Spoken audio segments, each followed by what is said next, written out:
চুমুকে। সুপ্রিয় দর্শক, আজ আমাদের মাঝে উপস্থিত রয়েছেন কালিনারি আর্টিস্ট সৃষ্টি। শুভ সকাল আপু, কেমন আছেন? এই তো ভালো আছি, আপনি কেমন আছেন? আমি ভালো আছি, ধন্যবাদ আপনাকে। একটু জানতে চাই যে এই কালিনারি আর্টিস্ট হওয়ার জার্নিটা আপনার লাইফে শুরু হয়েছিল কিভাবে? কালিনারি আর্টিস্টের জার্নিটা শুরু হয়েছে যখন আমি ইউনিভার্সিটিতে পড়ি। শখের বশেই রান্না করা। ক্লাস 6 থেকে রান্না করতে আমার খুব ভালো লাগে। যখন রাত জেগে পড়াশোনা করার একটা তৈরি হলো ও লেভেল এক্সামের আগে, তখন রাত জাগতাম আর এক একদিন এক এক ধরনের রেসিপি ট্রাই করতাম। তো সেই থেকেই একটা নেশা হয়ে গেল। মনে হতো একটা ডিশ রান্না করার পরে যে আরেকটা কখন করব, এবং যতক্ষণ পর্যন্ত না একটা রান্না পারফেক্ট হতো, দেখা যেত পরপর 2 দিন 3 দিন আমি ওটাই রান্না করতাম। তো এভাবে করে আমার পথটা শুরু হয়েছে। আমি যখন আমার 3rd সেমিস্টারে পড়ি, তখন ভোরের কাগজ পত্রিকাতে আমার প্রথম রেসিপিটা প্রকাশিত হয়। তারপর থেকে আর থেমে থাকিনি, একটা একটা করে রেসিপি প্রকাশ পেয়েছে, বিভিন্ন টিভি শোতে ডাক পড়েছে, এভাবেই জার্নিটা শুরু। আচ্ছা, কোন কোন ধরনের রান্না করতে বেশি ভালো লাগে? আমার সব ধরনের রান্না করতেই আসলে ভালো লাগে। পরবর্তীতে কোনো কোর্স করা হয়েছে কিনা? জি, হয়েছে। কোথা থেকে করেছেন? আমি পর্যটন থেকে কোর্স করেছি এবং আমি দেশ বিদেশে ঘুরতে পছন্দ করি। সো আমি যেখানেই যাই, যেই দেশেই যাই, ওখানে একটা হলো শর্ট কোর্স করার চেষ্টা করি। সো এইভাবে আমি মোটামুটি বিভিন্ন কুজিন নিয়ে কাজ করেছি। আচ্ছা, এখন তো রান্নাতে দেখা গেছে যে উদ্যোক্তাদের বেশ অংশগ্রহণ ব্যাপকভাবে বেড়েছে এবং সকলেই খাবার সেক্টরটাতে বেশি ঝুঁকছেন এবং পছন্দও করছেন, এবং এখানে অনেক ধরনের আসলে কম্পিটিশনের একটা জায়গা তৈরি হয়েছে। সেটা কতটুকু মেনটেন করা হচ্ছে এবং সেটা করার জন্য কম্পিটিশনের নিজের জায়গাটা ধরে রাখার জন্য কিভাবে কাজ করছেন? আমি আসলে মনে করি আমার কম্পিটিশন আমার নিজের সাথে। আমার কাজ আমাকে সেই জায়গায় পৌঁছে দিবে, আমার কাজ দিয়ে আমি সেই যোগ্যতাটা অর্জন করতে চাই। আমি 2006 সালে একটা প্রতিযোগিতায় অংশগ্রহণ করেছিলাম। সেই প্রোগ্রামে আমি বিচারক হয়ে এসেছি। সো আমি মনে করি আমার কাজই সেটার উত্তর দিবে। নতুন যারা আসছেন তাদের মধ্যে সম্ভাবনা কেমন দেখছেন, এবং কারো কোনো সাথে কাজ করা হয়েছে কিনা, কারো কাজ ভালো লাগে কিনা? হ্যাঁ, ইন্ডাস্ট্রিতে তো ছোট বড় সবার সাথেই কাজ করা হয়। ভালো। আমি যখন এসেছি তখন কিন্তু এই সেক্টরে আমি সবচেয়ে ইয়াং ছিলাম। তো আমাদের সময় ইউটিউবটা মানে মাত্র সবার ঘরে ঘরে এসেছে, বাট এখন তো হাতের নাগালে সবকিছু আছে। সো এখানে আমি মনে করি এই সময়টাতে চ্যালেঞ্জ অনেক বেশি। তো এই সময় যে টিকে থাকতে পারবে সে আসলেই অনেক বড় ক্রিয়েটিভ একটা ওয়ার্ক করে সেই জায়গাটায় পৌঁছাবে। আচ্ছা, কালিনারি আর্টিস্ট হিসেবে আপনার কি মনে হয় এখানে মেয়েদের জন্য চ্যালেঞ্জ কি কি রয়েছে? মেয়েদের জন্য, মেয়ে ছেলে বলে আসলে আমি মনে করি না। মেয়েদের চ্যালেঞ্জ হচ্ছে first of all family support. যে কোনো কাজের ক্ষেত্রে ফ্যামিলি সাপোর্ট না হলে কিন্তু মেন্টালি সে রিল্যাক্স থাকতে পারবে না, তার কাজটা সে ভালো মতন ডেলিভার করতে পারবে না। ফ্যামিলি সাপোর্টটা সবার আগে, এবং সে যে এনভায়রনমেন্টে কাজ করবে, সে যে প্রতিষ্ঠানটাতে কাজ করবে, তাদেরকেও সাপোর্টিভ হতে হবে।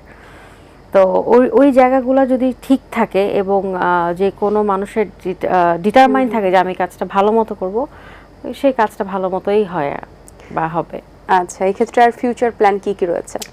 ফিউচার প্ল্যান বলতে এর মধ্যে আমার একটা স্বপ্ন ছিল, আমি একটা রেস্টুরেন্ট দিব, একটা ক্যাফে দিব। তো আলহামদুলিল্লাহ আমার একটা রেস্টুরেন্ট আছে, একটা ছোট ক্যাফে আছে বনানীতে, যেটা নাম হচ্ছে আহারে বাহার। এটা আমার একটা ক্লাউড কিচেন ছিল, যেটা আমি কোভিডে খুলেছিলাম। সো ওখান থেকে আমি একটা রেস্টুরেন্ট দিয়েছি। তো এটাকেই আমি এটার শাখা প্রশাখা দেশ বিদেশে ছড়িয়ে দিতে চাই। বাংলাদেশি খাবারটাকে আমি বিশ্বের কাছে পৌঁছে দিতে চাই। এখন কালিনারি আর্টিস্টের ক্ষেত্রে দেখা যায় কয়েকটা বিষয়ে কাজ করে, যে হাইজিন ব্যাপারটা মেনটেন করা, বা টেস্ট ব্যাপার, বা ডেকোরেশন, সবকিছু প্রেজেন্টেশন, এসব জিনিসগুলো আসলে কিভাবে আপনি মেনটেন করছেন? প্রথমত আমি মনে করি হাইজিনটা শুধু যে কোনো মানে বাইরের ক্ষেত্রে না, বাসায়ও হাইজিনটা সবচেয়ে বেশি ইম্পর্ট্যান্ট। কারণ একটা খাবার খেয়ে যদি কেউ অসুস্থ হয়ে যায়, সেটা কিন্তু পরিবার পরিজন সবার ক্ষেত্রেই খুবই ডিফিকাল্ট একটা সিচুয়েশন। তো হাইজিনটা মেনটেন করাটা ইম্পর্ট্যান্ট। সেকেন্ড হচ্ছে খাবার ডেকোরেশনের ক্ষেত্রে আমি মনে করি যে খাবারটা আমি সাজাবো বা যেটা দিয়ে সাজাবো, সেটা যাতে ওইটার সাথে খেতে ভালো লাগে, বা সেটা যাতে খাদ্য উপায়ী হয়, খাদ্যযোগ্য হয়। আমরা মনে করি ওরই কিছু দিয়ে সাজালেই খাবারটা সুন্দর হবে না, অনেক ছোট মশলা, একটা সস দিয়েও সাজিয়ে যদি আমরা পরিবেশন করি, সিম্পলের মধ্যে জিনিসটা দেখতে ভালো লাগে। ঠিক। আচ্ছা, এখন তো যেহেতু রমজান মাস, সেহরি এবং ইফতারে কি কি চটজলদি রান্না করা যেতে পারে এবং সবচেয়ে আসলে প্রিজার্ভ করে রাখা যায়, হয়তো বা আমি ইফতারে রাখছি সেহরিতে যেন খেতে পারি, বা সেহরিতে রাখছি কিছুটা রয়ে গেল ইফতারে যেন সেটা আমি আবার মেক করতে পারি, সেই ক্ষেত্রে কি কি খাবারের অ্যারেঞ্জমেন্ট রাখা যেতে পারে? যদি আমি মনে করি হেলদি ওয়েতে যদি আমি সেটা চিন্তা করি, সেটা হতে পারে সাগুদানা দিয়ে কিছু খুবই নিউট্রিশন ভরপুর একটা ফুড। সাগুদানা কিন্তু অনেকেই খায় না, বাট এটার ভ্যালুজ অনেক বেশি। এটা কেউ চাইলে খিচুড়ি রান্না করতে পারে, কেউ চাইলে নুডলসের মতো রান্না করতে পারে একই স্টাইলে, কেউ চাইলে এটা দিয়ে ডেজার্ট বানাতে পারে দুধ দিয়ে। সো দেখেন, সাগুদানায় এমন কিছু নিউট্রিশন আছে যেটার মধ্যে আমি যদি ভেজিটেবল দিই, সেটার সাথে যদি ডাল মিক্স করি, সেটা আমি ইফতারেও খেতে পারবো। একটা ফুল ফ্লেজেড মিল হিসেবে যদি আমি একটু নাটস অ্যাড করি, একটু এগ অ্যাড করি, প্রোটিনটাও হয়ে যাচ্ছে। যদি আমি দুধ অ্যাড করি, কিছু ফ্রেশ ফ্রুটস অ্যাড করি, তাহলে কি হচ্ছে, আমার ফ্রুটস থেকেও একটা ভ্যালু আসছে, দুধ থেকেও আমি একটা ক্যালসিয়াম পাচ্ছি। তো এক এক দিন এক এক রকমভাবে অল্টারনেট ওয়েতে সাগুদানা, কিউনি, তারপর আপনার কাউন, আমরা যেটা বলি আমরা কাউনের পায়েস খাই, সেটা দিয়েও কিন্তু একটা ফ্রেশ সালাদ তৈরি করা যায় সেদ্ধ করে। তো এই ফুডগুলো যদি আমরা খাই, আমরা হেলদি থাকতে পারবো, সুস্থ থাকতে পারবো, ইফতার এবং সেহরি দুবেলাতেই খেতে পারবো। আচ্ছা, যাদের বাসায় বাচ্চারা রয়েছেন তাদের জন্য কি টিপস থাকবে? যাদের বাসায় বাচ্চারা আছে তাদেরকে বলবো, বাচ্চাদেরকে এমন কিছু প্ল্যাটার বা প্লেটটা তাদেরকে এমনভাবে সাজিয়ে দেওয়া উচিত যাতে করে ওই প্লেটটা দেখে একটু হলেও তারা মুখে দেয়। বাচ্চারা তো আসলে খেতে চায় না, আমার নিজের মেয়েই আসলে খেতে চায় না। তারপরেও আমি অলওয়েজ ট্রাই করি, যেমন আটা রুটি আমি যখন বানাই, বিভিন্ন shape, star shape, heart shape, mould দিয়ে কেটে কেটে ওটা সেঁকে দিই। কি হবে, রুটি তো এইভাবে ও খাবে না, তো ওইটা যাতে ও পিক করে এক টুকরা খেয়ে নেয়। তো এই আইডিয়াসগুলো আসলে মাদেরকে খাওয়ানোর ইয়েতে আমার মনে হয় সব মারাই সেটা ট্রিক্সটা বের করে। তাও দর্শকদের উদ্দেশ্যে আমি বললাম, আপনারা এইগুলো ট্রাই করতে পারেন।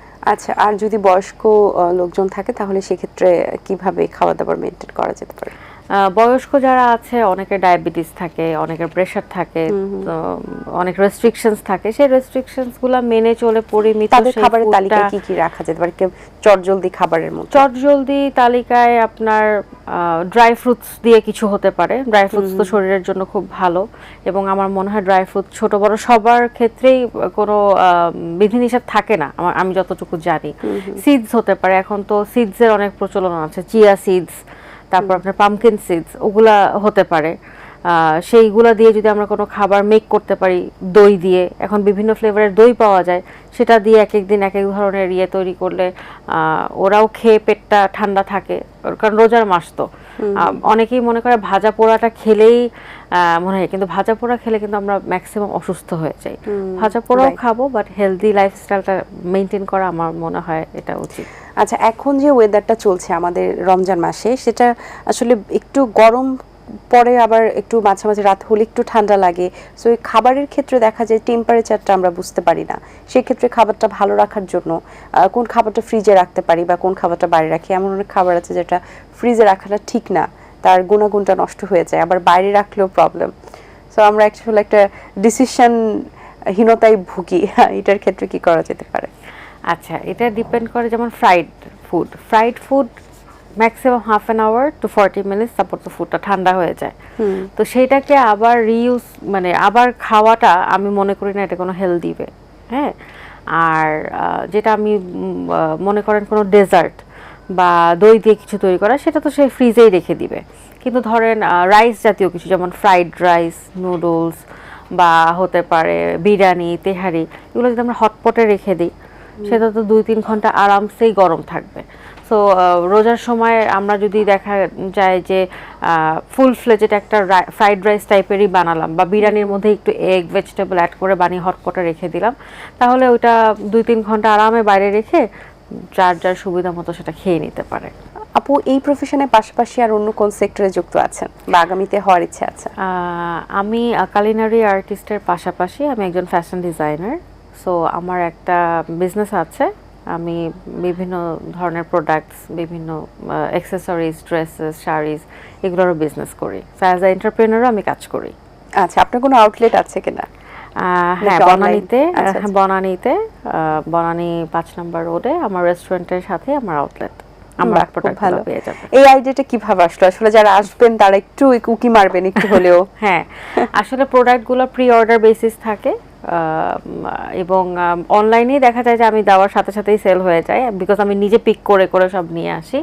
সো আমার সাথে যোগাযোগ করলে, আমার রেস্টুরেন্টে আসলে, বা আমার নাম যেহেতু সৃষ্টি, আমার পেজের নামও সৃষ্টি, আমার প্রতিষ্ঠানের নামও সৃষ্টি, সো আমাকে নক করলে তারা যে কোনো ধরনের প্রোডাক্ট যেটা আমার কাছে আছে সেটা পাবে। আচ্ছা, আপনার রেস্টুরেন্টের কথা বলছিলেন, এই রেস্টুরেন্ট আপাতত বনানীতে আছে, বনানীতে আর আছে। কোথায় কোথায় আউটলেট দেওয়ার চিন্তা ভাবনা আছে? আমার ইচ্ছা আছে, এখন তো ঢাকাতে বনানীতে আছে, আমি ঢাকাতে করতে না পারলেও আস্তে আস্তে ঢাকার বাইরে করব।